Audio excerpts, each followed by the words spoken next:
भिवापूर तालुक्यातील बोरगाव शास्त्री परिसरात वन विभागाच्या हलगर्जीपणाचा आणखी एक बळी। नमस्कार, आपण पाहत आहात public to PM news 24। Bhiwapur तालुक्यातील आमचे सहयोगी राजेश जांभुळे यांच्याद्वारे प्राप्त माहितीनुसार भिवापूर तालुक्यातील बोरगाव शास्त्री शेत शिवारात वाघाच्या हल्ल्याने खळबळ उडाली आहे।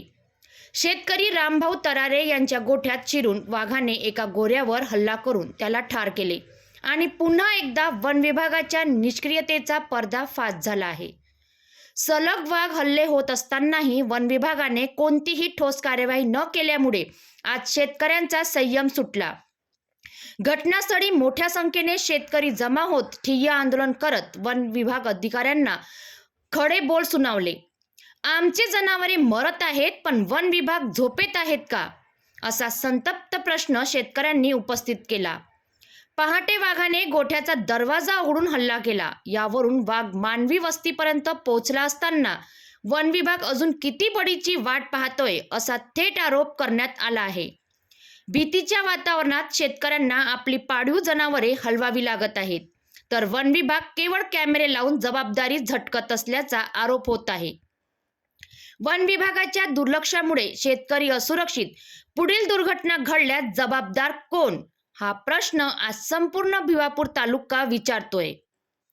अशाच घडामोडीसाठी आपण पाहत रहा पब्लिक टू PM न्यूज 24। मला फोन केला तुम्हाला केला, बरोबर आहे। आंबेडकर साहेबांना पण केला, त्यांना केला, पण नंतर त्यांनी रिसीव केलंच नाही माझे फोन। हे गोष्ट तत्काळ घडल्यानंतर आम्ही तुमच्याकडे आमची माणसं पाठवली, पण कसं आहे साहेबांपर्यंत तो फोन गेला नसेल, त्याच्यामुळे त्यांना ही गोष्ट माहित नाही असं बोललं। ते ठीक आहे, बरोबर।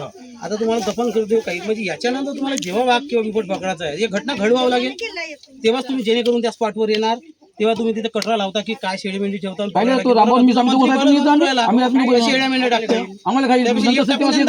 अजून वापस येणारच आहे तू या जागेवर। आता आपण तुम्ही दफन करून टाका, मग तो अजून इथं येईनच ना, येईन नाही इथं। आज हमकाशी माहिती आम्हाला येतेच मारून नेलाय तर अजून वापस येणार साहेब, भूक लागल्यावर येणारच आहे। कचरा लावा, काहीतरी उपाययोजना करा। तुम्ही आपल्या कॅमेरे लावतो आम्ही, कॅमेरा काय होईल, तुमचा वाघ दिसणार, वाघ येणार दिसतच आहे ना आपल्याला। कॅमेऱ्यामध्ये सर्चिंग होत नाही तोपर्यंत समोरच्या गोष्टी करता नाहीत साहेब, येते ना जी मला जास्त लांब नाही, लपाले जागाच नाही इथं, तुम्हाला सक्सेस आहे, सर्च होण्याचा काही मतलबच नाही, वाघच दिसन तुम्हाला। दुसऱ्या दिवशी वाघ येते हे मला नाही, बुजुर्गापासून बाळाला माहिती आहे, छोट्या तरी एक दिवस जास्त आपला लोकांचा गोळा झाल्यामुळे कदाचित नाही, आता असणार नंतर नाही गेला, बाहेर नाही गेला, बाहेर गेला सगळी मारली। तुम्हाला सांगू साहेब तुमची गोष्ट ठीक आहे। आता त्या दिवशीची घटना, त्याच्यासाठी आपल्याला कॅमेरे लावणं गरजेचं आहे, बरोबर आहे। त्या दिवशीची घटना तुम्ही ऐकून टाकू,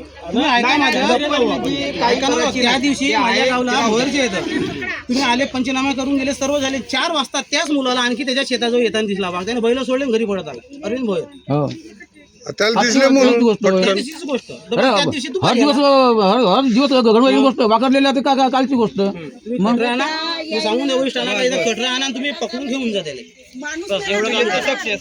आणि आज तो हमकाच येणार आहे, जर रोज आपण